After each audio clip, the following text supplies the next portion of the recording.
नमस्कार, जय हिंद प्यारे साथियों। आज हम लोग अपने वीडियो में शुरू करेंगे वर्ष 2024 का यूपीपीसीएस का जीएस का पेपर। और जैसा कि आपको पता है कि पहले प्रश्न पत्र में जीएस में 150 प्रश्न आते हैं, 200 मार्क्स के होते हैं। लेकिन हम लोग आज अपने इस वीडियो में 70-75 क्वेश्चन ही कर पाएंगे, इसलिए दूसरा वीडियो यानी पार्ट 2 ज़रूर देखिएगा। ये कहाँ से आया पेपर, किसका है, किस पब्लिकेशन का है, इन सब से हमारा कोई वास्ता नहीं। हम लोग बस अपना काम करेंगे, पेपर हल करना हमारा काम है। तो जल्दी से जल्दी शुरू करते हैं बिना किसी लेट लपेटी किए हुए। तो सबसे पहला क्वेश्चन, सबसे पहली चीज़ तो जान लीजिए, पेपर हुआ था 22 तारीख को, 22 दिसंबर 2024 को। चलिए शुरू करते हैं। पहला क्वेश्चन है कि बैंकिंग सोडा का सूत्र क्या होता है। तो आपने 9, 10, 11, 12 सब जगह पढ़ा होगा। बैंकिंग सोडा कहते हैं NaHCO3, यानी ऑप्शन नंबर ए इसका करेक्ट हो गया।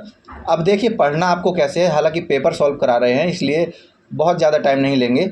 लेकिन जब भी आप पढ़िएगा तो साथ में ये भी पता करना है K2CO3 का मतलब क्या होता है, KHCO3 का मतलब क्या होता है, Na2CO3 का मतलब क्या होता है, ताकि अगर ये आपसे आने वाले पेपर में पूछा जाए तो आपको बने। चलिए शुरू करते हैं, आगे देखते हैं। व्याख्या सहित हम लोग करेंगे, भले ही थोड़ा टाइम लगे, वीडियो थोड़ा सा लंबा बने, कोई दिक्कत नहीं। बैंकिंग सोडा का रासायनिक सूत्र NaHCO3 होता है, जिसे सोडियम बाइकार्बोनेट भी कहते हैं। नेक्स्ट ईयर हो सकता है पूछ दिया जाए कि सोडियम बाइकार्बोनेट का रासायनिक सूत्र क्या है, तो NaHCO3। इसका उपयोग किस काम में किया जाता है, भोजन पकाने के लिए किया जाता है। यह एक रासायनिक खमीर के रूप में कार्य करता है। आप जब भोजन पकाते हैं तो सोडियम बाइकार्बोनेट का उपयोग डेली करते हैं और इसी के कारण से आपको भोजन टेस्टी लगता है। चलिए देखते हैं आगे। CPR से क्या तात्पर्य है, ये क्वेश्चन आया हुआ था, बहुत सारे लोगों का गलत भी हुआ है। CPR का तात्पर्य क्या है या CPR का फुल फॉर्म क्या है। ऑप्शन नंबर ए में दिया है कार्डियोपल्मोनरी संशोधन, दूसरा दिया है कार्डियोपल्मोनरी पुनर्जीवन, तीसरा दिया है कार्डियो प्रोग्राम बचाव, चौथा दिया है कार्डियल पल्सेटाइल संशोधन। तो देखिए CPR का तात्पर्य होता है कार्डियोपल्मोनरी पुनर्जीवन। आपको पता होगा जब किसी व्यक्ति को साइलेंट अटैक पड़ता है या अटैक आता है तो उसको कहा जाता है कि आप क्या दीजिए, CPR दीजिए, यानी मुँह से उसके अंदर ऑक्सीजन दीजिए और साथ में उसके लंग्स, उसके हार्ट्स को थोड़ा सा दबाइए, पंप कीजिए ताकि वो जीवित हो सके। तो उससे क्या होता है, पुनर्जीवन मिलता है, इसलिए इसका नाम है कार्डियो, कार्ड मतलब हार्ट, तो कार्डियो पल्मोनरी पुनर्जीवन। ठीक है, तो ऑप्शन नंबर बी इसका सही हो गया। चलिए देखते हैं आगे। CPR से तात्पर्य कार्डियो पल्मोनरी पुनर्जीवन है। यह एक ऐसी आपातकालीन जीवन बचाव प्रक्रिया है जो तब की जाती है जब हृदय की धड़कन रुक जाती है, यानी हार्ट बीट रुक जाती है। समझ में आ रहा है। हाँ, तो हृदय की धड़कन किसी और के कारण नहीं रुकती है। जब हृदय की धड़कन रुक जाती है तो आपको CPR दिया जाता है, ना कि प्यार। CPR किसी व्यक्ति को कार्डियल अरेस्ट से बचने में मदद करता है। अब कार्डियल अरेस्ट एक शब्द आ गया है, मे भी कभी पूछ दिया जाए। तो कार्डियल अरेस्ट का मतलब है क्या, जैसे आपको अचानक से अरेस्ट कर लेती है पुलिस तो आपके पास कुछ नहीं बचता है ना, आप फिर वकील सब कनेक्शन समाप्त हो जाते हैं, कुछ देर के लिए लगता है अब तो गए। इसी प्रकार से जब हार्ट को अरेस्ट कर लिया जाता है, एकदम से ऐसा लगता है कि कुछ काम ही नहीं कर रहा है, ना ब्लड जा पा रहा है ना कुछ, तो वही स्थिति होती है कार्डियल अरेस्ट। तीसरा क्वेश्चन है, वह एकमात्र सिरा जो ऑक्सीजन युक्त रक्त वहन करती है। यानी आपको पता है कि हमारे हार्ट से 2 तरह की पाइप जुड़ी हुई हैं, एक को हम लोग कहते हैं क्या, एक को हम लोग कहते हैं धमनी, एक को कहते हैं सिरा।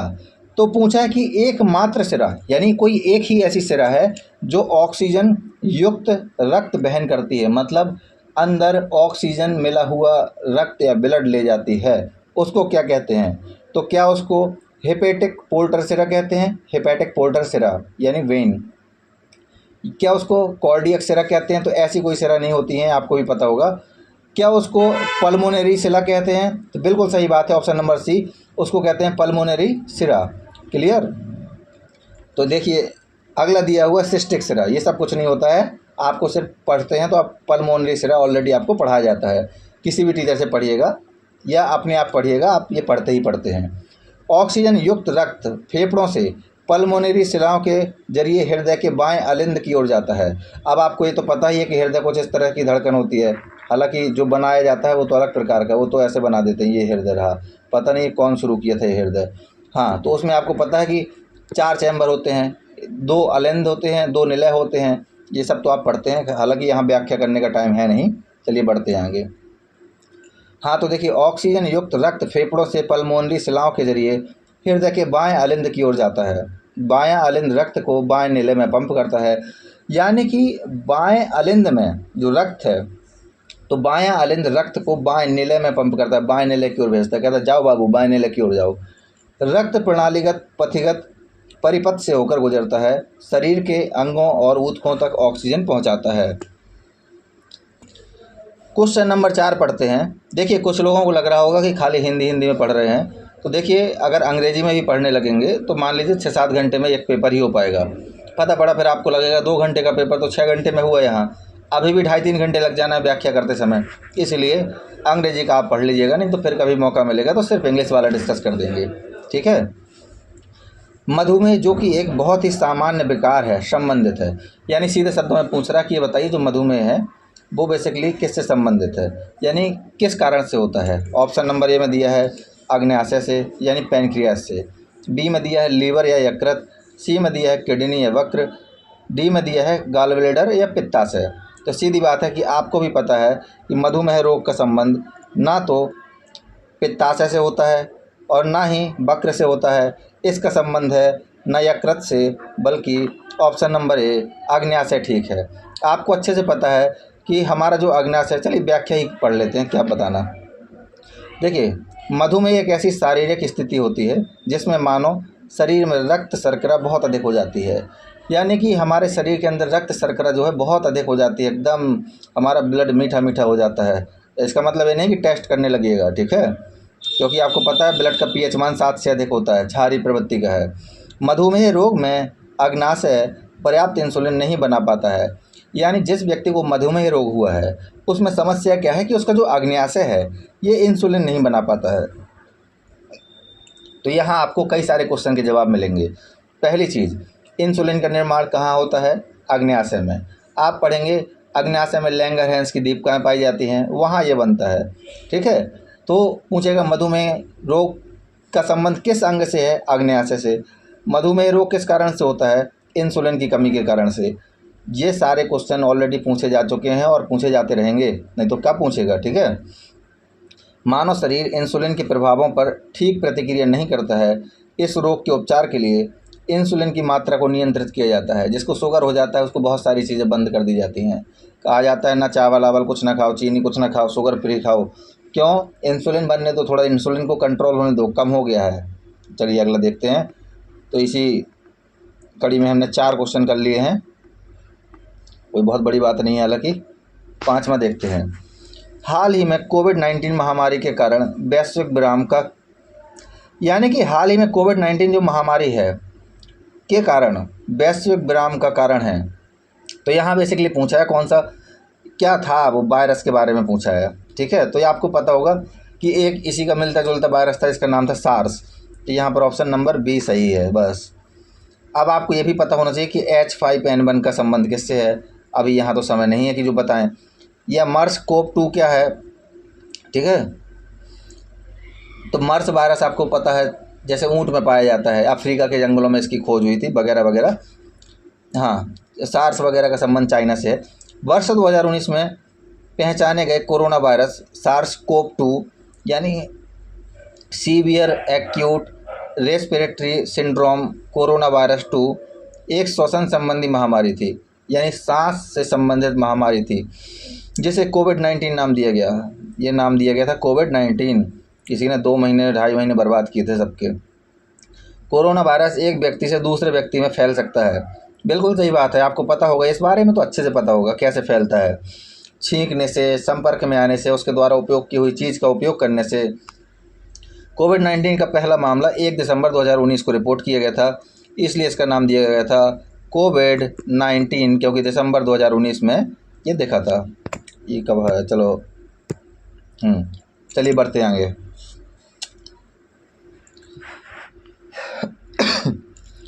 एक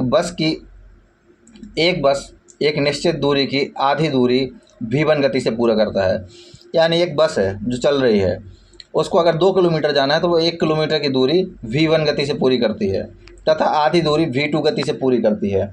तो पूरी बस में औसत गति क्या थी? आपको बस की औसत गति बताना है, कोई बहुत बड़ी बात नहीं है, सब लोग जानते हैं। इसको औसत कैसे निकालते हैं, V1 V2 बटे V1 V2, चूँकि दो दूरियां हैं इसलिए 2V1 V2 बटे V1 प्लस V2।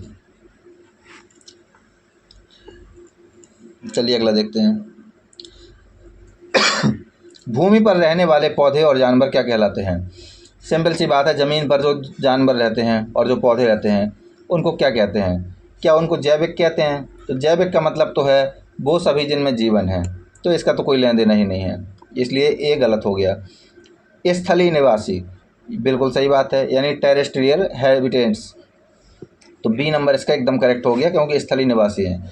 अजैविक सवाल ही पैदा नहीं होता, क्योंकि भाई जिसमें जीवन है वो अजैविक कैसे।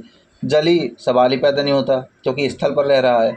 तो ये कोई बहुत ऐसा क्वेश्चन नहीं था, इसको तो आप देख कर ही आसानी से टिक लगा सकते थे। लेकिन व्याख्या पढ़ लेते हैं, क्या पता अगले साल कुछ ऐसा मिल जाए।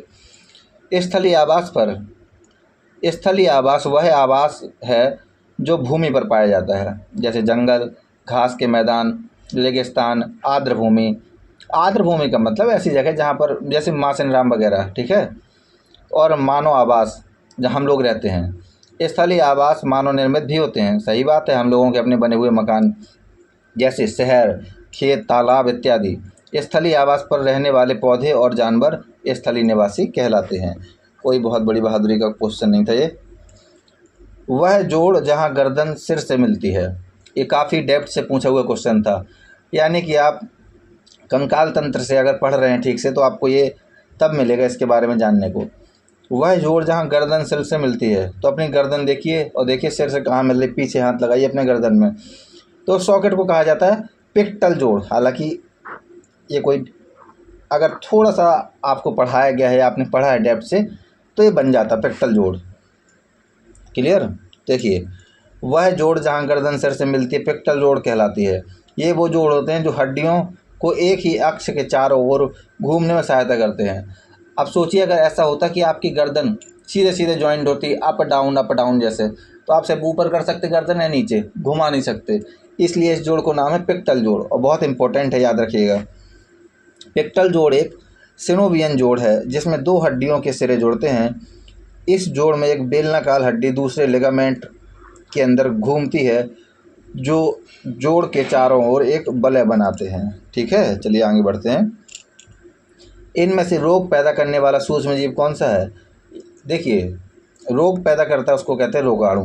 प्रोटोजो ऐसे भी रोग होते हैं, ये कोई बड़ी बात नहीं है, लेकिन उसने पूछा है जीवाणु, सूक्ष्म जीव पूछा है, तो सूक्ष्म जीव क्या होगा, उसको क्या कहते हैं, रोगाणु। रोगाणु सूक्ष्म जीव होते हैं जो मानव शरीर में प्रवेश हो जाते हैं और बीमारी और संक्रमण का खतरा पैदा कर सकते हैं। ये फ्लू से लेकर खसरा और चिकन पॉक्स तक कई बीमारियों के वाहक होते हैं। तो पूछ सकता है कि चिकन पॉक्स किस कारण होता है, रोगाणुओं के कारण, या फ्लू किस कारण से होता है, जैसे स्वाइन फ्लू वगैरह ये सब आप पढ़ते हैं, ये भी रोगाणुओं के कारण होता है। दूध इनमें से किसका उदाहरण है, तो बताइए दूध किसका उदाहरण है।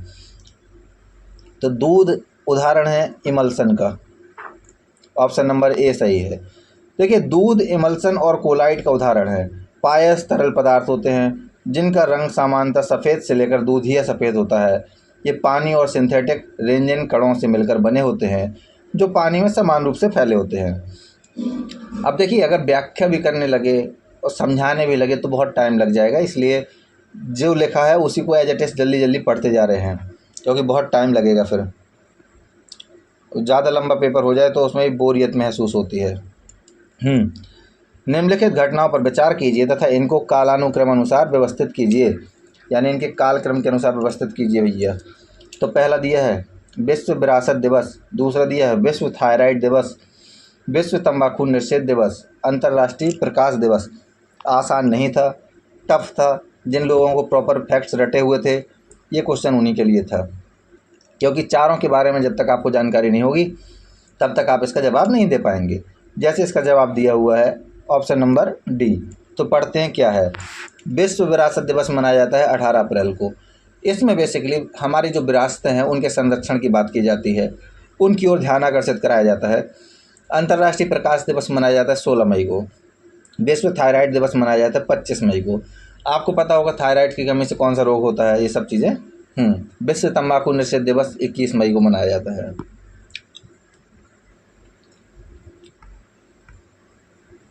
चलिए 11वां नंबर काफ़ी बड़ा है।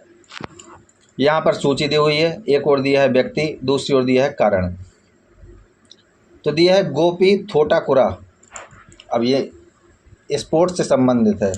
दीपा कर्माकर, कुछ का नाम आपने सुना भी होगा, जैसे दीपा कर्माकर है, इनका नाम आपने सुना होगा। आरोह बाणजत्या और देव पटेल, तो आपको पता करना है कि इनमें से क्या संबंध है। काफ़ी अच्छा क्वेश्चन है और इसका ऑप्शन नंबर डी करेक्ट है। क्या दिया हुआ है, तो देखिए गोपी थोटाकुरा का संबंध पहले भारतीय अंतरिक्ष पर्यटक थे। याद रखने वाली बात है कि पहले भारतीय अंतरिक्ष पर्यटक कौन थे, तो गोपी थोटाकुरा। दीपा कर्माकर का संबंध है एशियाई चैंपियन में स्वर्ण पदक जीतने से, ये तो आपको पता ही होगा अगर आप स्पोर्ट्स वगैरह में रुचि रखते हैं। आरोह बाणजत्या, भारत में जन्मे नासा वैज्ञानिक जिन्हें आयन मंडल पर सौर कृतिवृत्त के प्रभाव का अध्ययन करने वाली टीम का नेतृत्व मिला है। देव पाटिल, ब्रिटिश अभिनेता जिन्होंने थ्रिल मंकी मैन के साथ निर्देशन शुरू की है। ठीक है, तो अब पढ़ते हैं क्वेश्चन नंबर 13। नीचे दो कथन दिए हुए हैं जिसमें से एक को अभिकथन ए तथा दूसरे को कारण आर कहा गया है, यानी यहाँ कथन और कारण वाले प्रश्न हैं। पढ़ते हैं क्या दिया हुआ है। कथन में दिया हुआ है 2023-24 के दौरान सिंगापुर भारत में एफडीआई के सबसे बड़ा स्रोत बनकर उभरा है। अगर आप एफडीआई के बारे में जानते हैं तो आपको ये पॉइंट पता ही होना चाहिए था। अगला देखते हैं। भारत मॉरिशस कर संधि संशोधन से भारत में प्रत्यक्ष विदेशी निवेश के प्रमुख स्रोतों के रूप में देशों में बड़ा बदलाव आया है। तो इसका ऑप्शन हो जाएगा बी करेक्ट, और यानी कि ए और आर दोनों सही है और आर ए की सही व्याख्या करता है। चलिए देखते हैं क्या लिखा है इसकी व्याख्या में। देखिए जो टॉपिक जैसे एफडीआई क्या है, ये सब चीज़ें जब आपको बताएंगे तो ऑलरेडी इस पर अलग से वीडियो बनाएंगे, क्योंकि इतना लेंदी पेपर है। अगर इसी पर ही डिस्कस करने लगे तो पेपर समाप्त ही नहीं होगा। वर्ष 2016 में भारत और मॉरिशस ने एक संशोधित कर समझौते पर हस्ताक्षर किए। ईयर इम्पोर्टेंट है, 2016 में हुए थे, जिसने भारत को मॉरिशस के माध्यम से शेयरों में लेन देन पर भारत में प्राप्त पूंजीगत लाभ पर कर लगाने का अधिकार दिया। इस संशोधन के पूर्व भारत और मॉरिशस कर संधि समझौते में पूंजीगत लाभ पर मॉरिशस को कर से छूट प्राप्त थी। देखिए अगर सिंपल भाषा में समझा दें तो ऐसा समझ लीजिए कि हमारे और मॉरिशस के बीच एक समझौता था। हमने कहा था कि मॉरिशस के मार्ग से, यानी मॉरिशस से जो भी कंपनी हमारे यहाँ एफडीआई करेगी तो उस पर पूंजीगत लाभ कर, यानी कंपनियों के मुनाफे पर जो टैक्स लिया जाता है उससे छूट रहेगी। इसका फ़ायदा बड़े बड़े देश उठाने लगे। अब सब देशों की कंपनियां भारत में एफडीआई कहाँ से करती थी, मॉरिशस के मार्ग से। इसी समझौते को हमने 2016 में समाप्त किया था। समझे, ये हमने समझौता मॉरिशस के फ़ायदे के लिए किया था, लेकिन जब इसका दूसरे देश लाभ उठाने लगे, हमको नुकसान हुआ तो हटा दिया। इस संशोधन से भारत में प्रत्यक्ष विदेशी निवेश के प्रमुख स्रोतों के रूप में देशों में बड़ा बदलाव आया। बिल्कुल आया है, क्योंकि इस संशोधन से पूर्व बहुत से देश मॉरिशस के माध्यम से निवेश करते थे। अभी हमने समझाया ना ये, हाँ। और मॉरिशस संशोधन से पूर्व भारत का एफडीआई का सबसे बड़ा स्रोत बना रहा। क्यों ना होगा, फ्री पदों में मिल रहा है तो क्यों ना करेगा। वित्त वर्ष 2023-24 के दौरान सिंगापुर भारत का सबसे बड़ा एफडीआई स्रोत है। ये बिल्कुल सही बात है। सिंगापुर के माध्यम से 11.77 बिलियन डॉलर का प्रत्यक्ष विदेशी निवेश हुआ है, इसलिए ए और आर दोनों सही हैं और आर ए की सही व्याख्या करता है। बहुत बड़के क्वेश्चन आ रहे हैं, छोटे क्वेश्चन।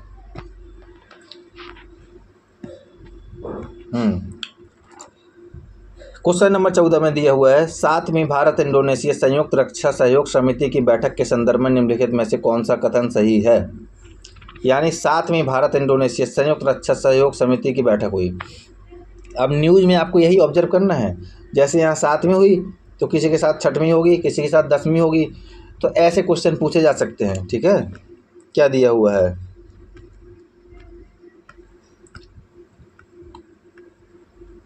बहुत स्लो चल रहा है।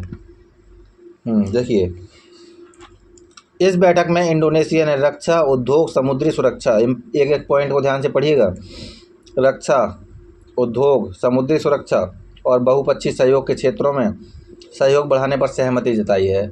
अमूमन ऐसा पॉइंट आए तो उसको मान कर चला कीजिए सही है। अगला क्या दिया हुआ है, यह बैठक 5 मई 2024 को जकार्ता में आयोजित हुई। अब जकार्ता कहाँ है आपको ये भी पता होना चाहिए कि इंडोनेशिया में है, क्या उसकी राजधानी है, ये सब पता करना है, किस द्वीप पर स्थित है, कब हुई 5 मई 2024। तो ये डेट गलत है। सोचिए कितना टफ क्वेश्चन है ये, जिसको डेट नहीं पता वो नहीं कर पाएगा, क्योंकि इसका ऑप्शन नंबर केवल बी सही है, यानी ओनली एक सही है। देखिए 7वीं भारत इंडोनेशिया संयुक्त रक्षा सहयोग समिति की बैठक में इंडोनेशिया ने रक्षा उद्योग, समुद्री सुरक्षा और बहुपक्षीय सहयोग के क्षेत्र में सहयोग बढ़ाने पर सहमति जताई।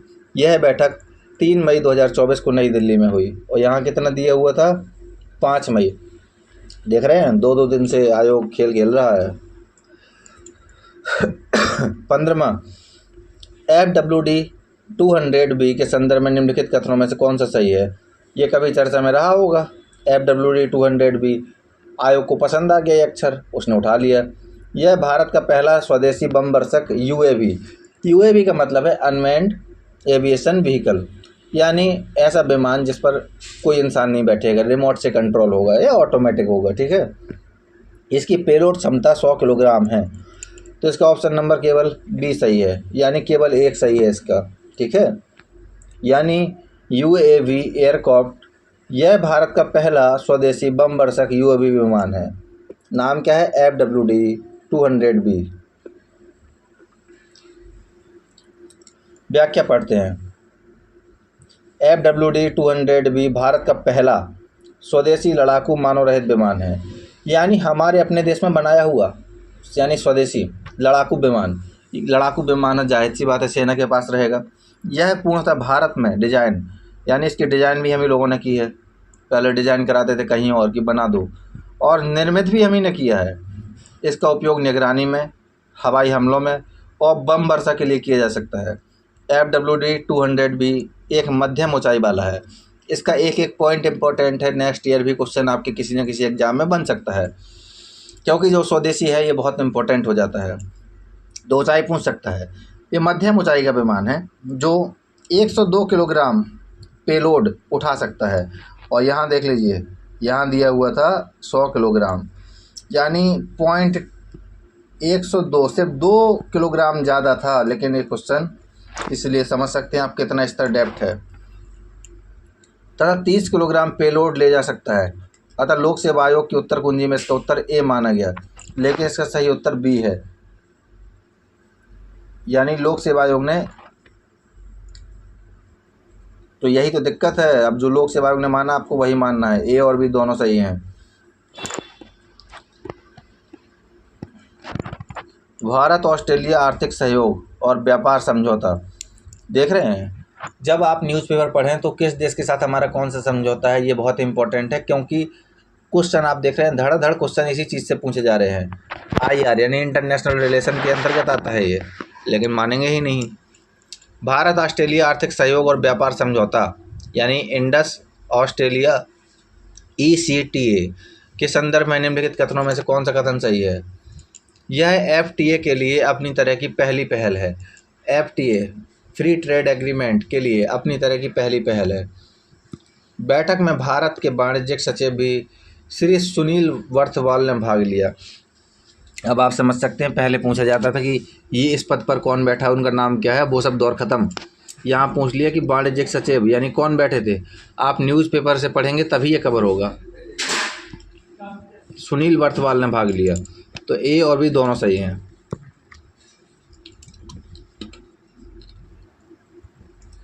भारत ऑस्ट्रेलिया आर्थिक सहयोग और व्यापार समझौता 2 अप्रैल 2022 को हस्ताक्षरित हुआ और 29 दिसंबर 2022 को प्रभाव में आया।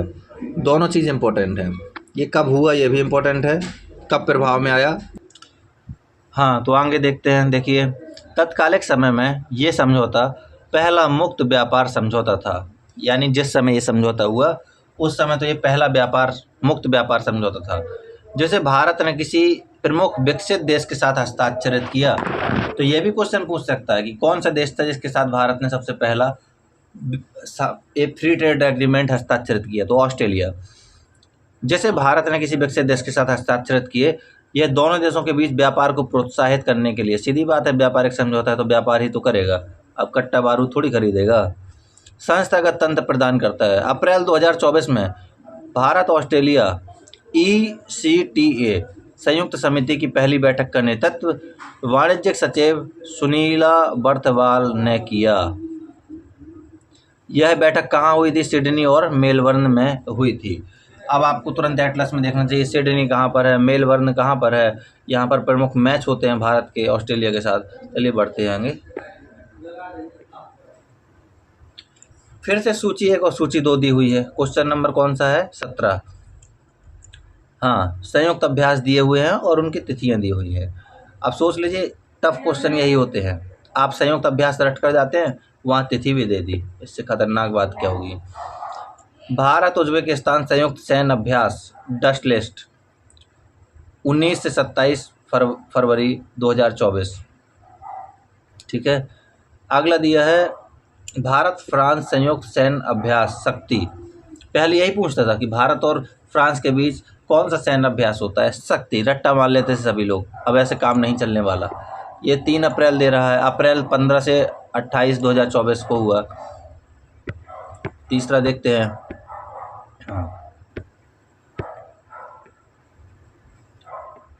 सी नंबर छूट गया है क्या? हाँ, ये रहा। भारत संयुक्त राष्ट्र अमेरिका का संयुक्त अभ्यास टाइगर ट्रायल्स 2024 का हार्बर चरण। ये दे रहा है डेट अप्रैल 15 से 28 2024 को। लास्ट दे रहा है यानी डी नंबर।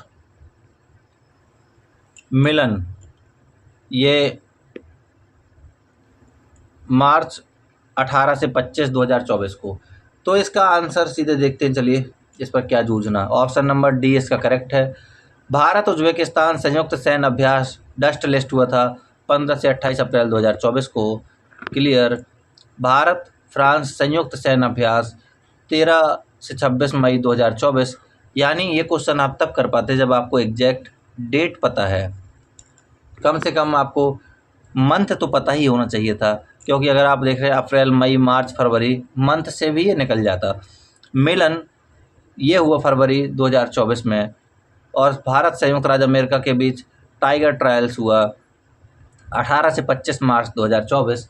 कई सारे क्वेश्चन छिपे हुए थे। आपको मैप में देखना चाहिए उज्बेकिस्तान कहाँ पर है और भारत उज्बेकिस्तान के बीच कौन सा सैन्य अभ्यास होता है, डस्ट लिस्ट होता है। आपको जानना चाहिए ये किस जगह हुआ था, यहीं पर देश का नाम आप लिख लीजिए। इस तरह से आगे की भी तैयारी आपकी होती रहेगी। चलिए बढ़ते हैं आगे। सक्सगाम घाटी के संदर्भ में निम्नलिखित कथनों में विचार कीजिए। इसका नाम तो आपने सुना होगा, हमारा पड़ोसी आवारा पाकिस्तान यही है, हमसे छीना।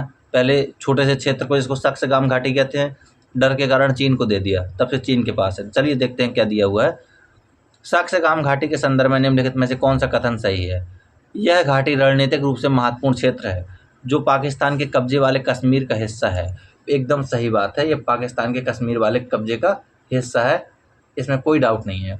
भारत ने इस घाटी में चीन द्वारा किए जा रहे बुनियादी ढांचे के विकास पर विरोध दर्ज कराया है। आपको पता होगा कि एक रोड बनाया गया है CPEC, China Pakistan economic corridor, और ये इसी घाटी से होकर जाता है इस तरह से।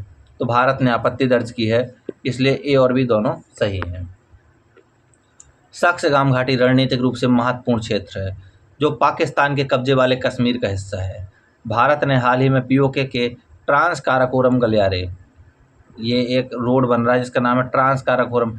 अब आप कहेंगे हमने तो बताया CPEC, एक्चुअल में क्या है, चीन से पाकिस्तान तक जो रोड गया है CPEC, उसके अंदर कई सारी ऐसी सड़कें बनाई गई हैं जिनको हम कॉरिडोर कहते हैं। तो उन्हीं में से एक कॉरिडोर है ट्रांस काराकोरम गलियारा या कॉरिडोर में सक्सगाम घाटी में चीन द्वारा सड़क के निर्माण गतिविधियों पर विरोध दर्ज कराया गया। किसने दर्ज कराया? भारत ने। और निर्माण कौन कर रहा है? चीन। वर्ष 1963 में पाकिस्तान द्वारा चीन को सौंपा गया था यह क्षेत्र। यह सियाचिन ग्लेशियर के निकट है। चीन के व्यापक सैन्य निर्माण से देपसांग और दौलत बेग ओल्डी ये बहुत चर्चा में रहा है। जब गलवान वैली का मामला था तब ये चर्चा में था। दोनों नाम याद रखिएगा, देपसांग और दौलत बेग ओल्डी। लद्दाख में है, लद्दाख के एकदम उत्तर में, सक्सगाम घाटी के पास में ही है एकदम। ठीक है। भारतीय स्थानों को खतरा उत्पन्न हुआ, नो डाउट हुआ है, बिल्कुल हुआ है। निम्नलिखित युग्मों दक्कन ट्रैप विशेषता में कौन सा सही सुमेलित नहीं है? यहाँ नहीं, ध्यान रखिएगा क्या दिया हुआ, चलिए देखते हैं। सबसे पहला दिया है ऊपरी टैप की मोटाई डैश में दे रहा है 450 मीटर है। निम्न ट्रैप की मोटाई, यानी यहाँ दक्कन ट्रैप की बात की जा रही है। दक्कन ट्रैप आपको पता है कि महाराष्ट्र का जो क्षेत्र है, यहाँ पर पहले वनस्पति वगैरह सब हो गए थे, उसके बाद फिर यहाँ मैग्मा गिरा, ये मैग्मा निकला और फिर से पूरे में जमा हो गया, तो एक प्रकार से ट्रैप बना हुआ है। तो उसी के बारे में कह रहा है, इसकी गहराई के बारे में पूछा है। निम्न ट्रैप की मोटाई लगभग 150 मीटर है। मध्यम ट्रैप की मोटाई 1200 मीटर है। ट्रैपों के मध्यवर्ती तल, इसकी अगर बात करें तो सागरी पादपों और जंतुओं के अवशेष जीवाश्म हैं इसमें। अब ये क्वेश्चन, ये मान लीजिए टफेस्ट क्वेश्चन था सबके लिए, क्योंकि इतना खतरनाक कोई याद नहीं रखता है, लेकिन फिर भी देख लेते हैं इसमें कौन सा सही नहीं है। तो इसमें आपको डी लगभग समझ में आ रहा है, क्योंकि अगर तुक्का भी लगाया जाता है तो यही सोचकर, क्योंकि तीनों जो ऊपर हैं उसमें अलग बात की गई है, एक सी बात की गई है, सब में मोटाई बताई गई है, लेकिन ये ट्रैपों के मध्यवर्ती तल, सागरी पादप और जंतुओं के अवशेष जीवाश्म मिले हैं। तो कहाँ से मिलेंगे जीवाश्म, जब वहाँ पर एकदम लावा गिरा हुआ था? समझ में आया? दक्कन ट्रैप के मध्यवर्ती तल पर सागरी पादपों और जंतुओं के अवशेष नहीं मिलते हैं। यहाँ पर मुख्यतः खनिज तेल, गैस आदि प्राप्त होती है। क्लियर? नीचे दिए हुए विकल्प जिनमें से एक को अभिकथन ए तथा दूसरे को कारणहार कहा गया है, चलिए देखते हैं क्या दिया है। कथन एक में दिया है द्वितीय विश्व युद्ध के दौरान खोजी गई जेट धाराएं ऊपरी वायुमंडल में चलने वाली पूर्वी तेजी प्रवाही धाराएं हैं, पूर्वी प्रवाही तेज प्रवाही हवाएं हैं। तो जेट स्ट्रीम के बारे में आपने पढ़ा होगा, सेकेंड वर्ल्ड वॉर के टाइम पर इसकी खोज हुई थी, इसके बारे में पता पड़ा था जब अमेरिका से बम गिराए जाने थे, कहाँ, जापान पर, तब उनके जहाज को बढ़ पाना मुश्किल हुआ, तब कहा कि एक विशेष हवाएं चल रही हैं, उन्हीं का नाम दिया गया जेट स्ट्रीम। खैर इतना क्या जानना, चलिए देखते हैं आगे।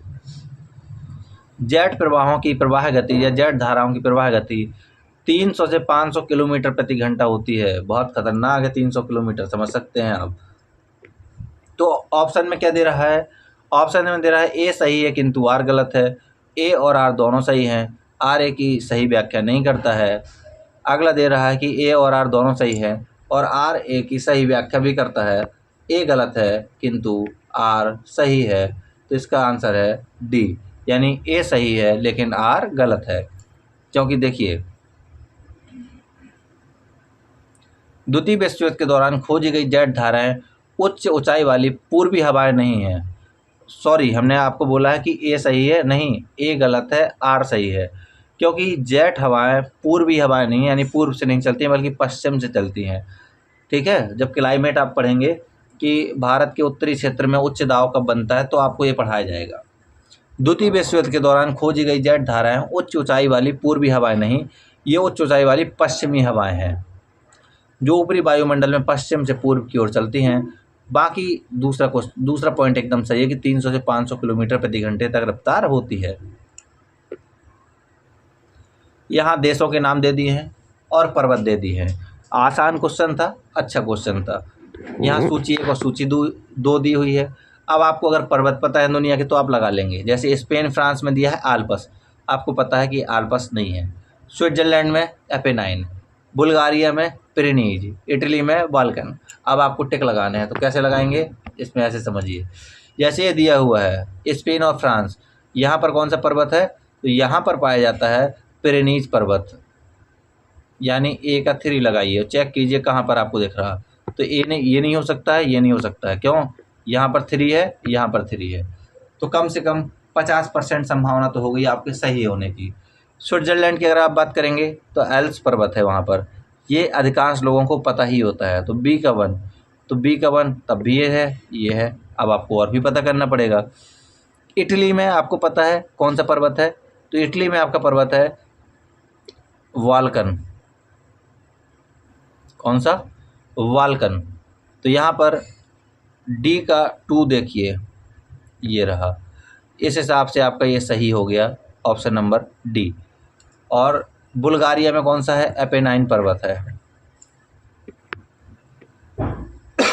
फ्रांस स्पेन की सीमा पर है पिरेनीज पर्वत। स्विट्जरलैंड में है आल्प्स पर्वत। बुल्गारिया में है बाल्कन पर्वत। इटली में है एपेनाइन पर्वत। 23वां क्वेश्चन, जल्दी जल्दी बढ़िए। हाँ, शहर का नाम और योजना बनाए जाने की अवधि। 4 शहर दे दिए। बड़ा अजीब क्वेश्चन था, पहली बार ऐसे क्वेश्चन से सामना हुआ जिसमें ये बताया उन्होंने कि ये 4 शहरों बताइए कब कौन बनाए गए। हालांकि आप गैस कर सकते थे इस क्वेश्चन में। जैसे कांचीपुरम दिया है तो यहाँ शहर का नाम है, यहाँ योजना कब बनाया गया। कांचीपुरम आगे लिखा हुआ है स्वतंत्रोत्तर काल में। जैसलमेर औपनिवेशिक काल में। कोडाई कनाल मध्यकाल में। भिलाई प्राचीन काल में। अब आपको ज़्यादा तो नहीं लेकिन एक तो पता होगा जिसको हम कहते हैं भिलाई।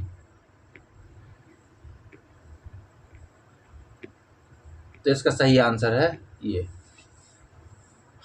कांचीपुरम प्राचीन काल में बसाया गया। जैसलमेर मध्यकाल में बसाया गया। राजपूताना का क्षेत्र वगैरह आपको पता है मध्यकाल में ही सब काफ़ी आगे हुए हैं। कोडाई कनाल औपनिवेशिक काल में, ये नहीं ज़्यादा पता होगा कोडाई कनाल औपनिवेशिक काल में, लेकिन ये पता होगा पक्का आपको भिलाई स्वतंत्रोत्तर काल में, यानी स्वतंत्रता के बाद इसको बसाया गया। यहाँ पर हैवी इंडस्ट्री लगाई गई, किस देश के सहयोग से लगाई गई ये भी पूछा जाता है। किस पंचवर्षीय योजना में लगाई गई ये भी पूछा जाता है। यहाँ प्रसिद्ध स्थानीय तूफान दिया है और इस स्थान का नाम पूछा है आम्र वर्षा, मैंगो शावर। तो मैंगो शावर कहाँ होती है? तटीय कर्नाटक के क्षेत्र में। तो आप इसको ए से मैच कर सकते हैं। अब काल वैसाखी कहाँ होती है? पश्चिम बंगाल में। चलिए यहाँ से खोजने की कोशिश करते हैं, क्या कुछ जुगाड़ फंस पा रही है। ए का 3 और बी का सी का 4। ए के 3 की अगर हम बात करेंगे तो सीधी बात है ये नहीं होगा और ये नहीं होगा। और सी का 4, अगर हम सी के 4 की बात करें तो इस हिसाब से हमारा ये करेक्ट हो गया, ऑप्शन नंबर बी सही हो गया। आम्र वर्षा तटीय कर्नाटक के क्षेत्र में होती है। कर्नाटक जाएंगे अगर आप तट के पास तो आम्र वर्षा होती है, यानी जब वर्षा होती है फुहारदार, उससे क्या होता है आम की फसल अच्छी पक जाती है, इसलिए उसको आम्र वर्षा नाम दिया है। फूलों वाली बौछार ये केरल में होती है। ये भी वही है कि जब इस तरह की बौछार होती है तो फूल वहाँ के जो होते हैं वो खिलने का टाइम होता है। काल वैसाखी खतरनाक प्रकार की गर्म एकदम हवाएं, पश्चिम बंगाल से संबंध है। लू पंजाब से बिहार तक, इन्हीं को काल वैसाखी कहा जाता है बेसिकली बंगाल में। देश दे दिए, राजधानी दे दी। ओटावा कनाडा की राजधानी है, इसमें कोई डाउट है ही नहीं। अब खार्तूम, 4 राजधानियां दी हैं, 4 देश के नाम दिए हैं। हालांकि पहले उन्हें देश के नाम देने चाहिए थे, लेकिन यह भी खेल है उनका।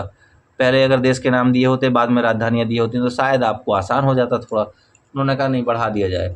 ओटावा लिखा है कनाडा, डबलिन लिखा है आयरलैंड, नायपीडा लिखा है म्यांमार, खार्तूम लिखा है इथियोपिया। तो यहाँ आपको बताना है कौन से सही सुमेलित नहीं है। सीधी बात है कूट में दिया होगा, आपको एक तो पता होगी, नायपीडा पता होगी म्यांमार की है, ओटावा पता होगी कनाडा की। चलिए देखते हैं क्या है इसका।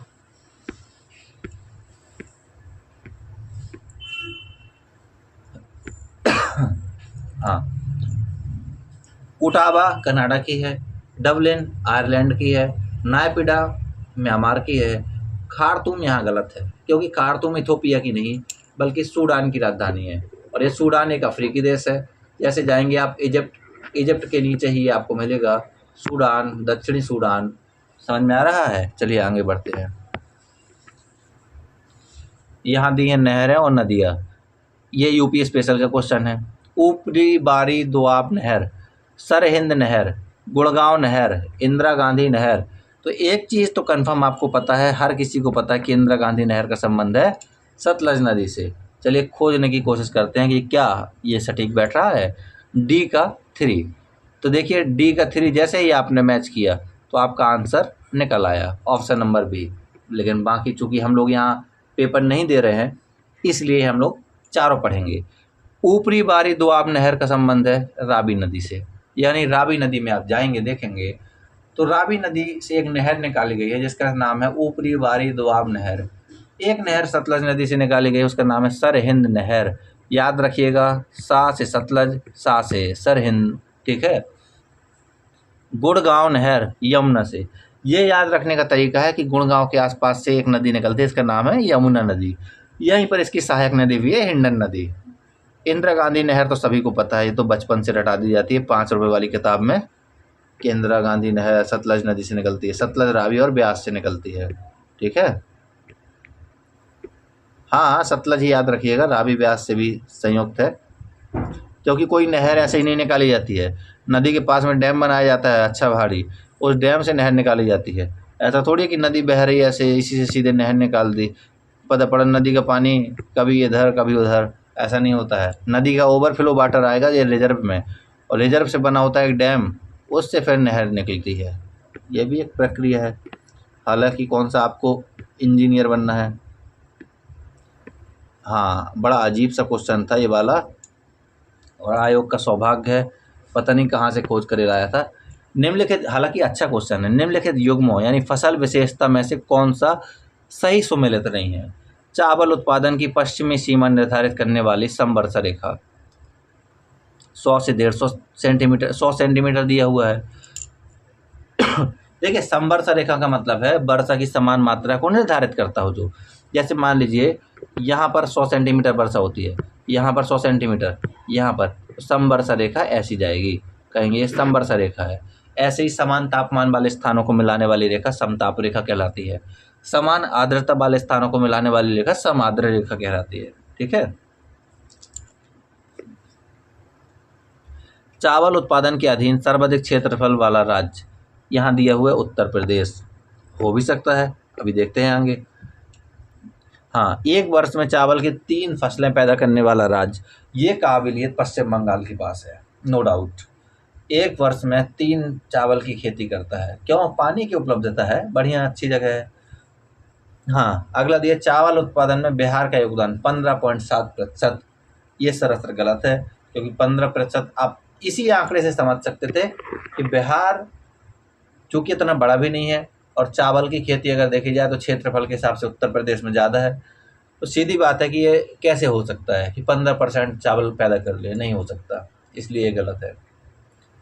फसल वर्ष 2022-23 में, लेकिन हाँ, आपको ये गलती नहीं करनी है कि वहाँ सेंस लगाना पड़े, बल्कि आपको ये डेटा पता होना चाहिए। आर्थिकी वगैरह आती है, उसमें सब रहता है। फसल वर्ष 2022-23 में चावल उत्पादन में बिहार का संपूर्ण भारत में योगदान 5.73% है।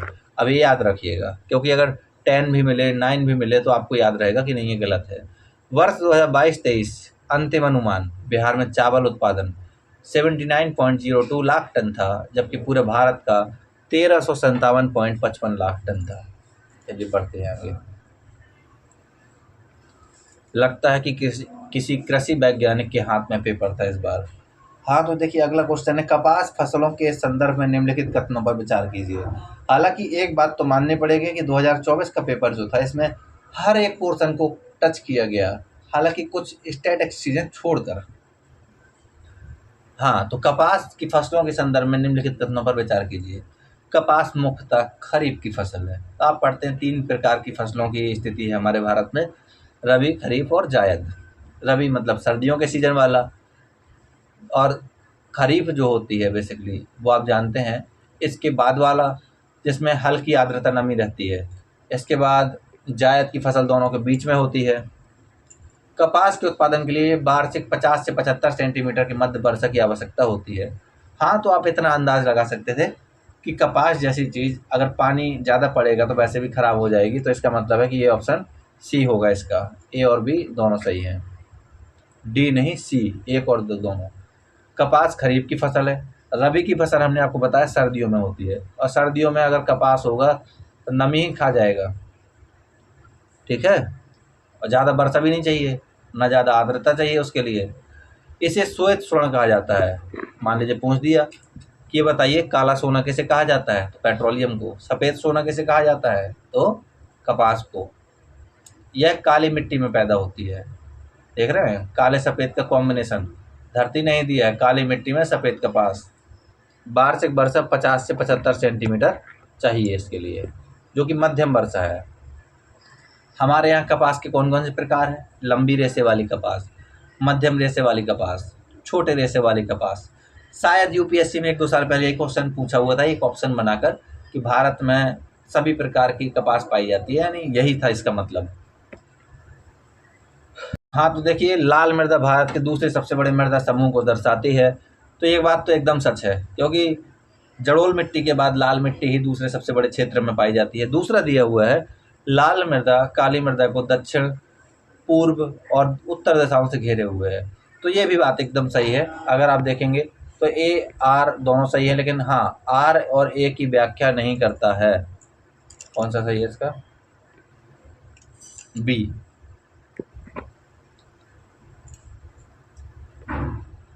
चलिए कुछ छोड़ते छोड़ते बढ़ते चलते हैं आगे। नेपाल भारत अंतर्राष्ट्रीय संस्कृत सम्मेलन 2024 के संदर्भ में निम्नलिखित में से कौन सा सही है? यह नई दिल्ली में आयोजित किया गया था। आपको एग्जैक्टली पता होना चाहिए था कहाँ हुआ था। 3 दिवसीय सम्मेलन नीति अनुसंधान प्रतिष्ठान द्वारा आयोजित किया गया था। तो इसमें से कौन सा सही है? इसका ऑप्शन सही होगा सी, केवल 2, क्योंकि ये सम्मेलन नई दिल्ली में नहीं हुआ। 27 से 29 मार्च यानी 27, 28, 29 3 दिन हो गया। 2024 के दौरान नेपाल भारत अंतर्राष्ट्रीय संस्कृत सम्मेलन 2024 नेपाल के संस्कृत विद्वानों की सक्रिय उपस्थिति में पार्क विलेज रिजॉर्ट, ये कहाँ पर है? बुढ़ानिलकंठ, काठमांडू, नेपाल में आयोजित हुआ। इसलिए उन्होंने दिल्ली दिया, बहुत दिल्ली लगा रहता है। तो कहाँ हुआ था ये? बुढ़ानिलकंठ, काठमांडू में। यह सम्मेलन नीति अनुसंधान प्रतिष्ठान, नेपाल इंडिया फाउंडेशन दिल्ली और केंद्रीय संस्कृत विश्वविद्यालय दिल्ली द्वारा आयोजित किया गया था। लूनर पोलैक्स एक्सप्लोरेशन मिशन यानी लूपैक्स के संदर्भ में निम्नलिखित में से कौन सा कथन सही है? तो यहाँ लूपैक्स मिशन पूछ दिया उन्होंने, अब आपको सीधे बताना है। हाँ, यह लूपैक्स, यह भारत जापान के बीच संयुक्त चंद्र मिशन के लिए साझेदारी है जो भविष्य में लॉन्च किया जाना है। एकदम सही बात है। बेसिकली आपको पता है जैक्सा, जैक्सा बेसिकली हमारी और जापान की जो कंपनी है स्पेस एजेंसियां, उनको मिलाकर ये शब्द बनाया गया है। आगे देखिए, जैक्सा मिशन के लिए लैंडर विकसित करने के लिए जिम्मेदार है, जबकि कौन? जैक्सा। हाँ, चलिए देखते हैं। यह भारत जापान के बीच संयुक्त चंद्र मिशन के लिए साझेदारी है जो भविष्य में लॉन्च किया जाना है। एकदम सही बात है। भारत और जापान भविष्य में चंद्र मिशन करेंगे साथ में, तो उसी के लिए ये साझेदारी है। जैक्सा, जैक्सा बेसिकली जापान की स्पेस एजेंसी है, जैसे हमारे यहाँ की इसरो है। तो जैक्सा जो है ये मिशन के लिए लैंडर विकसित करने के लिए जिम्मेदार है। ये क्या बनाएगी? लैंडर। लैंडर क्या होता है? जो आप भेजते हैं, कुंदाते हैं ज़मीन पर, वही होता है लैंड करता है जो, वो लैंडर। जबकि इसरो रोवर और लॉन्च वाहन को संभाल रहा है। हम वैसे भी रोवर बनाने में भी अच्छे हैं, हालांकि हमसे कहीं अच्छा जापान है, नो डाउट। लेकिन हमने ऑलरेडी चंद्रमा पर ये रोवर भेजा हुआ है, सक्सेसफुली काम कर रहा है, इसलिए हमारे पास एक कैपेबिलिटी अभी यार अच्छी है। लॉन्च वाहन को संभाल रहा है। तो क्या हो गया इसका? बी। केवल एक सही है, क्योंकि बी गलत है। देखिए, चंद्र ध्रुवीय अन्वेषण मिशन यानी लूपैक्स इसरो और जैक्सा के बीच चंद्र मिशन है। मिशन 2028 से पहले चंद्रमा के दक्षिणी ध्रुव क्षेत्र का पता लगाने के लिए मानव रहित चंद्र लैंडर और रोवर भेजेगा। यानी इंसान नहीं जाएगा, केवल उसका रोवर लैंडर जाएगा। इसकी परिकल्पना स्थायी रूप से छाया वाले क्षेत्रों का पता लगाने और चंद्रमा पर पानी की मात्रा और गुणवत्ता निर्धारित करने के लिए किया गया है। जैक्सा H3 लॉन्च वाहन और रोवर प्रदान करेगा, जबकि इसरो लैंडर प्रदान करेगा। यानी कि वहाँ उल्टा बताया गया था। हमने अभी अच्छा खासा लैंडर बनाकर जब भेजा हुआ है, तो हम काहे दूसरे पर भरोसा करेंगे? लैंडर हमारा रहेगा। लॉन्च व्हीकल भी हम बना सकते हैं, अच्छा बनाते हैं, लेकिन लॉन्च व्हीकल और रोवर के मामले में तो जापान है ही आगे, ये जापान का रहेगा। चलिए आगे देखते हैं। शारीरिक दंड उन्मूलन के लिए दिशा निर्देश के संदर्भ में निम्नलिखित में से कौन से कथन सही हैं? आगे देखिए इसमें क्या दिया हुआ है ऑप्शन, जल्दी जल्दी करते हैं। अप्रैल 2024 को तमिलनाडु स्कूल शिक्षा विभाग ने ये दिशा निर्देश जारी किए हैं। हमारे ख्याल से एकदम सही है। ये दूसरा दिया है, ये दिशा निर्देश छात्रों के शारीरिक और मानसिक स्वास्थ्य की सुरक्षा पर केंद्रित है। एकदम सही है। दोनों ऑप्शन ए और बी दोनों करेक्ट हैं। ये तमिलनाडु के दरअसल जो बोर्ड है उसके द्वारा जारी किए गए हैं। 26 अप्रैल 2024 को तमिलनाडु स्कूल शिक्षा विभाग द्वारा जारी निर्देश है। ये निर्देश छात्रों की शारीरिक और मानसिक स्वास्थ्य की सुरक्षा पर केंद्रित है। शिक्षा का अधिकार अधिनियम 2009 पूछता है आरटीई कब आया 2009 में कि धारा 17 बच्चों को किसी भी तरह की शारीरिक दंड, मानसिक प्रताड़ना व भेदभाव को प्रतिबंधित करती है। यानी कि स्कूल में बच्चों को आप मार पीट नहीं सकते हैं, मानसिक रूप से प्रताड़ित नहीं कर सकते हैं, भेदभाव नहीं कर सकते हैं। वो एकदम सही चीज़ है। हालांकि बहुत सारे स्कूलों की स्थिति अभी भी दयनीय है, गंभीर है। आए दिन ऐसे मामले आते रहते हैं। इसके साथ ही जुवेनाइल जस्टिस एक्ट 2015 की धारा 82 में भी यही प्रावधान है, यानी यही दंड दिया गया है कि अगर बच्चों को परेशान करोगे, टॉर्चर करोगे तो सीधे जेल जाओ। 32 में दिया हुआ है। हमको लग रहा है कि इसको 2 पार्ट में नहीं बल्कि इसको 3 पार्ट में करेंगे। इसमें 50 क्वेश्चन ही करेंगे क्योंकि बहुत ज़्यादा बड़े वीडियो हो जाएंगे। ठीक है। हाँ, तो देखिए FLY 91 के संदर्भ में निम्नलिखित कथनों पर विचार कीजिए। जब भी आप न्यूज़ पढ़ें तो ऐसी चीज़ें अगर आपको दिखाई दे तो उसको ज़रूर पढ़िया कीजिए अच्छे से। यह भारत में शुरू की गई नई एयरलाइन है। अगला, यह इसकी उड़ान 17 मार्च 2024 को मनोहर अंतर्राष्ट्रीय हवाई अड्डे से शुरू की गई। तो इसके बारे में ऑप्शन देखते हैं। ए और बी दोनों सही है। अधिकतर जब इस तरह के आते हैं क्वेश्चन, हालांकि हर बार ऐसा नहीं लागू होता है, तो आपको ए और बी दोनों ही करेक्ट होते हैं, पूरी संभावना है। लेकिन हालांकि ऐसा मत समझ कर चलिएगा, जानकारी होना ही चाहिए आपको, नहीं तो गलत हो सकते हैं। हाँ, तो F91 भारत में शुरू की गई नई एयरलाइंस है।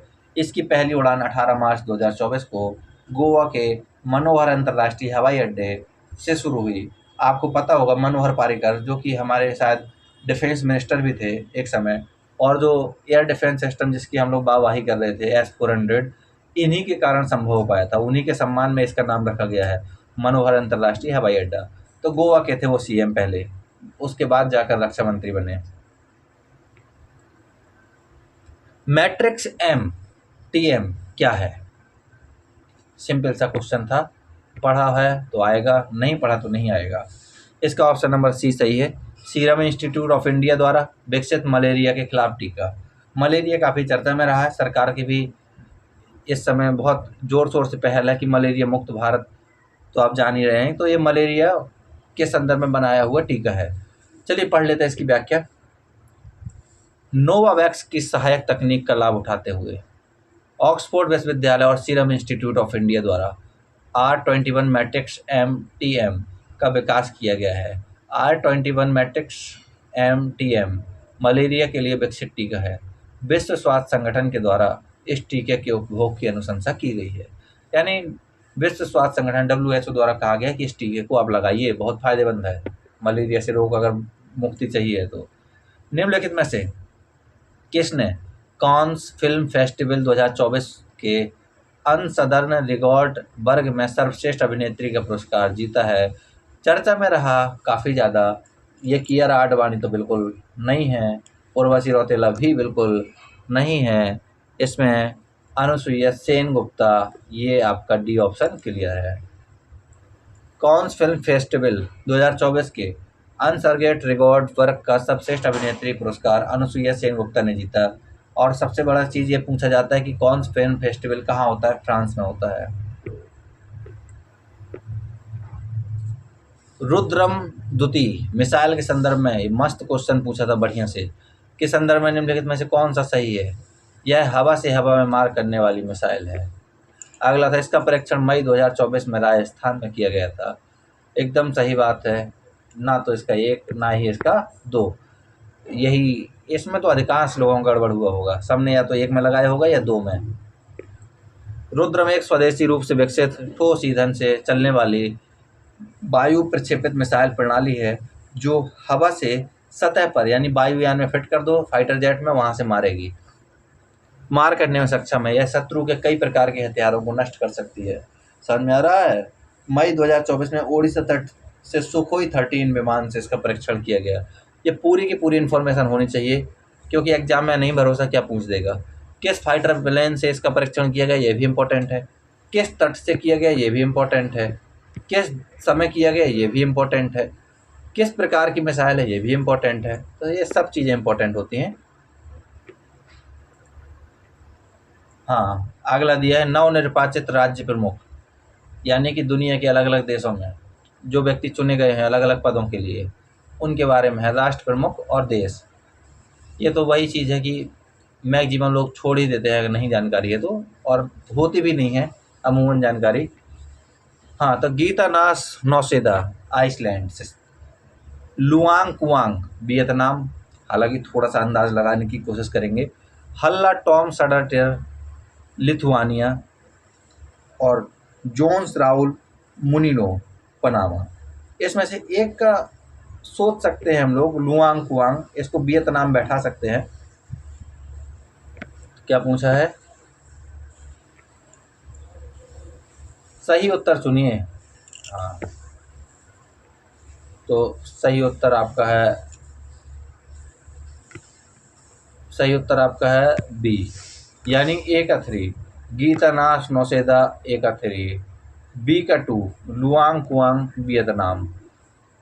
कहा था कि यही अगर आपका क्लियर है, लुआंग कुआंग वियतनाम, अंदाज लग ही रहा होगा, चाइनीज टाइप की फीलिंग आ रही होगी। तो आप देखेंगे बाकी सभी में बी में 2 कहीं पर नहीं दिया है। यही होता है स्मार्ट स्टडी, कि अगर आपने सही रणनीति का प्रयोग कर लिया तो आपके क्वेश्चन सही निकल जाते हैं एग्जाम में, वो यही है। ये तुक्का नहीं होता है, ये टेक्निक होती है। लुआंग कुआंग आपको पता पड़ा, आपने वियतनाम खोजा, आपने बी टेक लगा दिया, सही हो गया।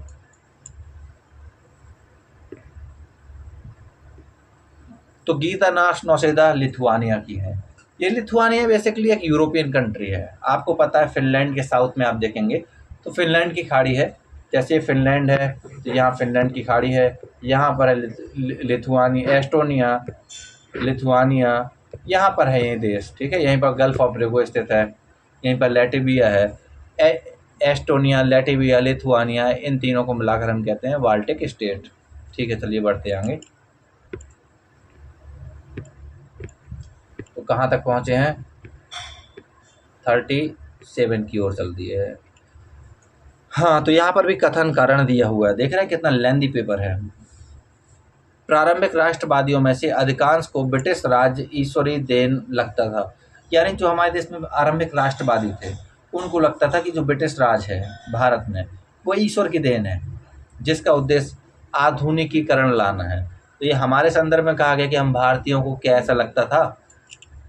दूसरा देखिए, उनकी शिकायत केवल भारत में अन्य ब्रिटिश राज के खिलाफ थी, यानी जो आरंभिक राष्ट्रवादी थे उनको अंग्रेज़ों से दिक्कत नहीं थी, बल्कि वो कहते थे आप शासन कीजिए लेकिन सभ्य शासन कीजिए, यही कहा गया है। तो इसका ऑप्शन नंबर, जल्दबाजी है थोड़ा, जल्दी जल्दी करेंगे, बी सही होगा। ए और आर दोनों सही हैं, आर ए की सही व्याख्या करता है। तो आधुनिक जो हमारे शुरुआती राष्ट्रवादी थे, सही बात है, आरंभ में किसी शक्ति से बड़ी टक्कर थोड़ी ले सकते आप। देखिए आरंभिक राष्ट्रवादी दादा भाई नेहरू, गोपाल कृष्ण गोखले और अन्य को ब्रिटिश राज ईश्वरीय देन लगता था, जिसका मुख्य उद्देश्य आधुनिकीकरण लाना था, जिनकी शिकायत केवल भारत में अन्य ब्रिटिश राज के खिलाफ थी। ए और आर दोनों सही है, आर ए की सही व्याख्या करता है।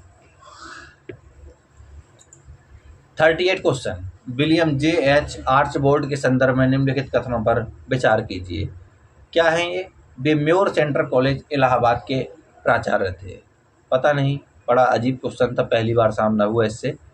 हाँ, वे MAO अलीगढ़ कॉलेज, यानी मुस्लिम यूनिवर्सिटी जो था, वे MAO अलीगढ़ कॉलेज के प्राचार्य थे। वे राजकीय कॉलेज ढाका के प्राचार्य थे। अधिकांश लोगों ने इस पर लगाया था टिक, लेकिन अनफॉर्चुनेट ये गलत था। इसका सही है डी, लाहौर कॉलेज, लाहौर के प्राचार्य थे। पता नहीं आयोग को लाहौर पहुंचने की क्या दिक्कत थी कि भारत में कोई महत्वपूर्ण पद पर नहीं बैठा था, और भी कॉलेजों के नाम आप ले सकते थे, ठीक है। विलियम AJ आर्चबोल्ड का जन्म 1865 ईस्वी में इंग्लैंड में हुआ था। उन्होंने AMO कॉलेज अलीगढ़ के प्राचार्य के रूप में 1905 से 1909 तक कार्य किया। 1909 में MAO कॉलेज अलीगढ़ से इस्तीफा देने के बाद राजकीय कॉलेज ढाका और उसके बाद म्योर सेंट्रल कॉलेज इलाहाबाद के प्राचार्य के रूप में इन्होंने कार्य किया। वे कभी लाहौर कॉलेज के प्राचार्य नहीं रहे। अच्छा, तो इनके ये पूछा गया है कि मतलब ये कहाँ कहाँ रहे या कहाँ नहीं रहे। तो लाहौर नहीं थे। गैस कर सकते थे, लगा सकते थे, लाहौर क्यों पूछेगा, ये भारत में है, ये भारत में, ये भारत में। हालांकि इतना आसान नहीं होता है, एग्जाम में प्रेशर भी रहता है। अगला क्वेश्चन है 39। निम्नलिखित घटनाओं पर विचार कीजिए तथा इन्हें प्रारंभ से कालानुक्रम में व्यवस्थित कीजिए। वेल्लोर विद्रोह, नाना फडणवीस की मृत्यु, विलेज अली को वापस बुलाना और एंग्लो नेपाली युद्ध। 4 ऑप्शन दिए हुए हैं। अच्छा तरीका तो होता अगर समय होता, बोर्ड होता, तो आपको एक एक चीज़ यहाँ लिख कर बताते कि ये विद्रोह कब हुआ, ये कब हुआ, ये कब हुआ, फिर मैच कराते। लेकिन इतना टाइम नहीं दे सकते हैं, नहीं देना है आपको, जल्दी जल्दी आपको भी पेपर सॉल्व करना है। तो चलिए सीधे सीधे देखते हैं। ऑप्शन नंबर इसका सी करेक्ट है। क्या है ये तो पढ़ ही सकते हैं। नाना फडणवीस की मृत्यु 13 मार्च 1800 को हुई। विलेज अली को वापस 1805 में बुलाया गया। यही वो पॉइंट था जो आप पकड़ लेते, शायद आपका क्वेश्चन ठीक हो सकता था, क्योंकि विलेज अली 1805 के समय था, इतना आपको भी पता है। उसके बाद वेल्लोर विद्रोह 10 जुलाई 1806 को होता है। एंग्लो नेपाली युद्ध 1814 1816। यहाँ ये 2 पॉइंट ऐसे रहते हैं जिसको आपको पता ही होगा। वेल्लोर विद्रोह भी अधिकांश लोगों को पता ही होगा, लेकिन एंग्लो नेपाल युद्ध ये कन्फर्म पता रहता है। विलेज अली को वापस कब बुलाया गया ये भी पता रहता है। इसके बेसिस पर ये क्वेश्चन सही हो सकता था। चलिए 40वां नंबर, विद्रोह और नेतृत्वकर्ता। पाई का विद्रोह एडाचना कोंगन, बरेली विद्रोह राधाराम, मालाबार विद्रोह मुफ्ती मोहम्मद एवाज, सिलहट विद्रोह जगबंधु विद्याधर महापात्र। तो बस आपको क्या करना है, टिक लगाना है, सीधे लगाइए। 4 3 1 2। ऑप्शन नंबर सी करेक्ट है एकदम। क्या है चलिए पढ़ लेते हैं। पाई का विद्रोह जगबंधु विद्याधर महापात्र नेतृत्व कर रहे थे। अब पाई का विद्रोह के बारे में देखिए, बता तो यहाँ विस्तार से भी सकते हैं, लेकिन इतना बहुत टाइम खपाई होगी। बरेली विद्रोह बस नाम याद रख लीजिए, हालांकि आपको पढ़ना सब है कि ये विद्रोह किस क्षेत्र में हुआ, इनकी प्रमुख मांग क्या थी, इसके प्रमुख नेता कौन थे। यहाँ तो एक एक नाम दिया है, 2 2 3 3 4 4 नाम दिए हुए हैं इनकी किताबों में, आपको सभी के लगभग जानने चाहिए। बरेली विद्रोह मुफ्ती मोहम्मद एवाज, मालाबार विद्रोह एडाचना कोंगन के द्वारा, सिलहट विद्रोह के प्रमुख कौन थे, नेतृत्वकर्ता राधाराम। तो सिलहट विद्रोह राधाराम, मालाबार एडाचना कोंगन, बरेली विद्रोह मुफ्ती मोहम्मद एबाज। इस पर कोई ट्रिक काम नहीं करती है, और कोई ट्रिक बताए तो पढ़िएगा भी नहीं, क्योंकि यहाँ पर ट्रिक नहीं, यहाँ पर आपकी प्रैक्टिस और कंटिन्यूटी और कितनी बार आपने रिवीजन किया ये ज़्यादा मैटर करता है। नहीं तो बड़े से बड़े इतिहासकारों को भी सब भूल जाता है। हाँ, भाषाई अल्पसंख्यक 41 नंबर क्वेश्चन है। भाषाई अल्पसंख्यकों के लिए विशेष अधिकारी के संदर्भ में निम्नलिखित कथनों पर विचार कीजिए। अब आ गए हम लोग यहाँ पॉलिटी में। संविधान में प्रत्येक राज्य हेतु भाषाई अल्पसंख्यकों के लिए विशेष अधिकारी के पद का प्रावधान किया गया है। यानी यहाँ पर ये कहा गया कि हमारा संविधान कह रहा है कि प्रत्येक राज्य में एक भाषाई अल्पसंख्यक अधिकारी आप बैठाएंगे। अगला दिया है आर्टिकल 350B में 9वें संविधान संशोधन अधिनियम द्वारा इसके लिए अनुच्छेद 350B जोड़ा गया है। तो देखिए जहाँ तक इसकी बात है तो सीधा सीधा है कि ना तो ए सही है ना ही बी सही है। राज्य के संदर्भ में नहीं है बल्कि देश के संदर्भ में बात की गई है, और 350B का संदर्भ भी इससे नहीं है कि प्रत्येक राज्य को प्रदान किया जाए। व्याख्या देख लेते हैं। भारतीय संविधान का अनुच्छेद 350B भाषाई अल्पसंख्यकों के लिए एक विशेष अधिकारी प्रदान करता है। जैसे भारत में भाषाई अल्पसंख्यकों के लिए आयुक्त, ये ध्यान रखिएगा, के रूप में जाना जाएगा। उस पदाधिकारी को भारत के राष्ट्रपति द्वारा नियुक्त किया जाएगा। इनकी नियुक्ति प्रत्येक राज्य के लिए नहीं, यही इंपॉर्टेंट पॉइंट है, यही पकड़ लेते हैं, ये करेक्ट हो जाता है, बल्कि निर्दिष्ट राज्य में की जाती है। इनकी योग्यता, कार्यकाल, वेतन, भत्ते, सेवा शर्तें, हटाने की प्रक्रिया ये सब निर्दिष्ट नहीं की गई है। 7वें संविधान संशोधन अधिनियम 1956 के द्वारा इसके लिए संविधान में 350B को जोड़ा गया था। अतः दोनों कथन असत्य हैं। क्लियर? यानी मूल संविधान में कहीं नहीं है बल्कि 7वें संविधान संशोधन द्वारा ये जोड़ा गया था। 42 में दिया है संविधान की समवर्ती सूची में शामिल है। यहाँ पर सीधे सीधे पूछा। आपको पता है कि हमारे संविधान की 7वीं जो अनुसूची है उसमें कई सारी प्रविष्टि दी हैं, 3 प्रविष्टि मुख्य रूप से। एक में राज्य सूची जिसको हम कहते हैं, एक को संघ सूची कहते हैं, एक को समवर्ती सूची कहते हैं। तो वही पूछा गया कि किस सूची में क्या दिया हुआ है। तो व्यापार और वाणिज्य, समवर्ती सूची की बात की गई। समवर्ती सूची का मतलब होता है ऐसी सूची जिस पर कानून केंद्र और राज्य दोनों बना सकते हैं, लेकिन अगर उस कानून पर विवाद होगा तो केंद्र का कानून ही मान्य होगा। एक्सेप्शन है कि अगर राज्य ने राष्ट्रपति की परमिशन ले ली है तो उसका कानून लागू रहेगा, ये अपवाद है। ये सब संविधान में पढ़ना है। हाँ, तो व्यापार और वाणिज्य, सामानों में मिलावट, उत्तराधिकार, 3 ऑप्शन दिए हुए हैं। आप पूछा कि खटाक से बता दीजिए कि कौन कौन समवर्ती सूची में शामिल है।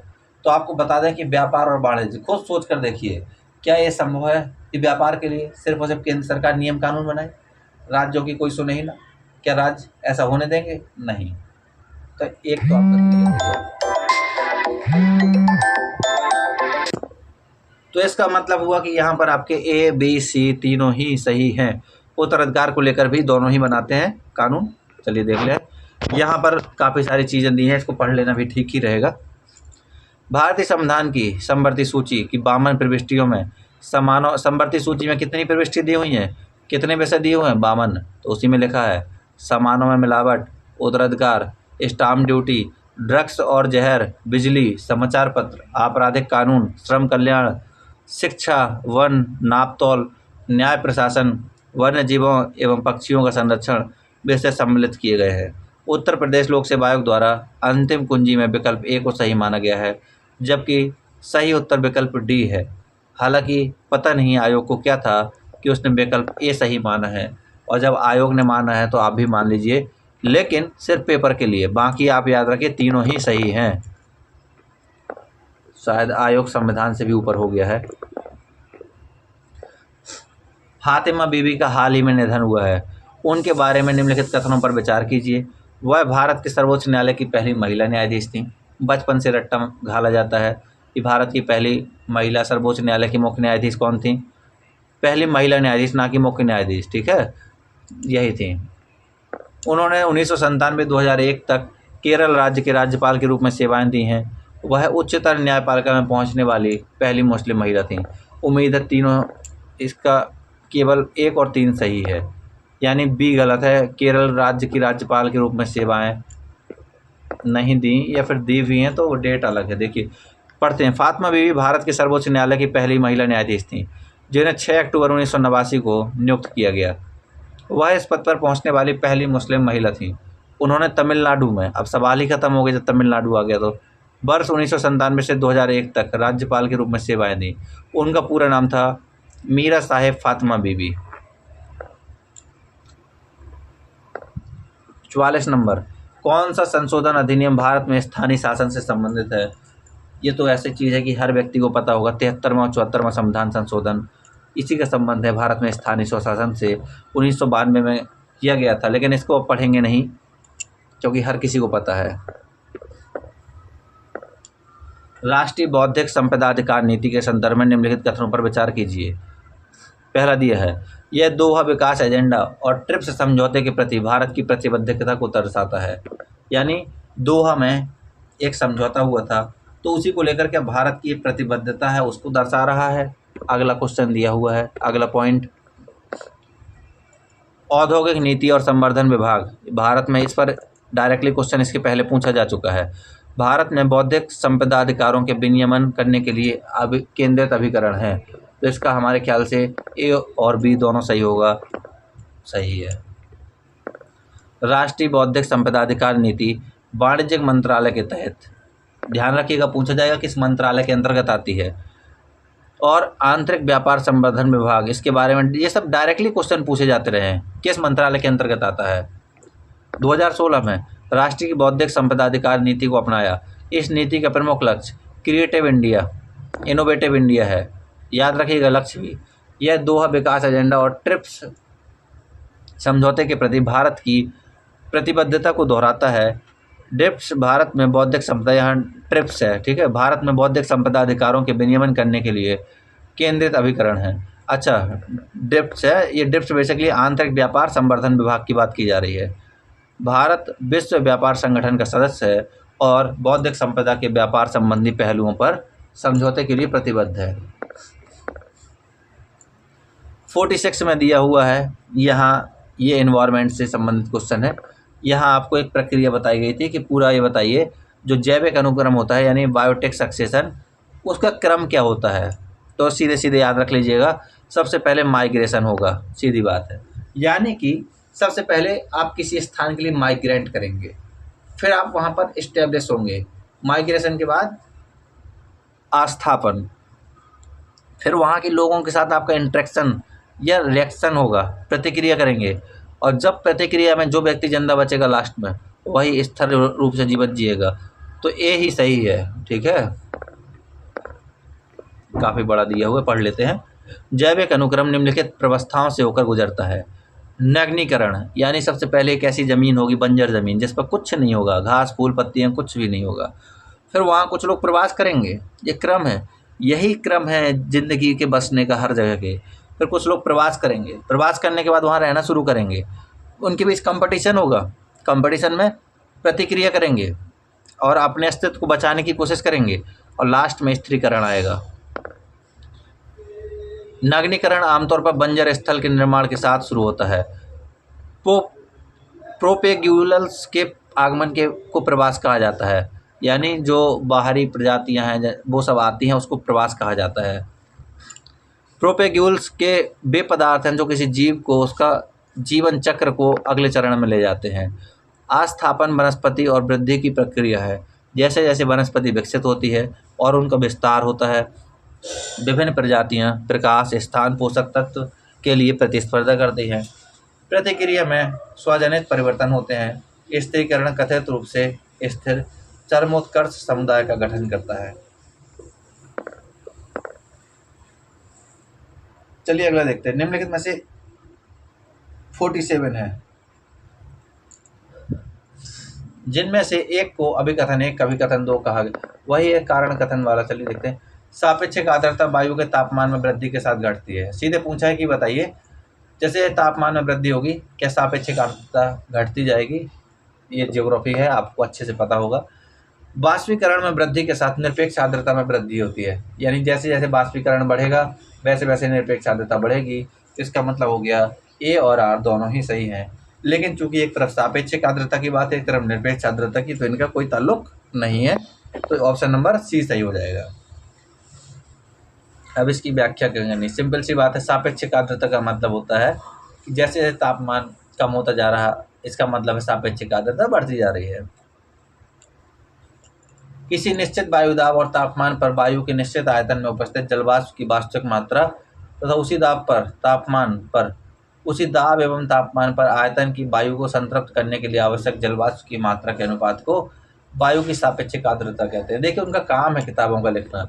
जिस तरह से क्लिष्ट लिखा है कोई समझे भी नहीं, इस तरह से लिखा, कोई बात नहीं, सीधे समझ लीजिए कि वायुमंडल में जो जलवाष्प की मात्रा है वही आर्द्रता कहलाती है। इसके 3 प्रकार होते हैं, ये आप ज्योग्राफी में पढ़ेंगे।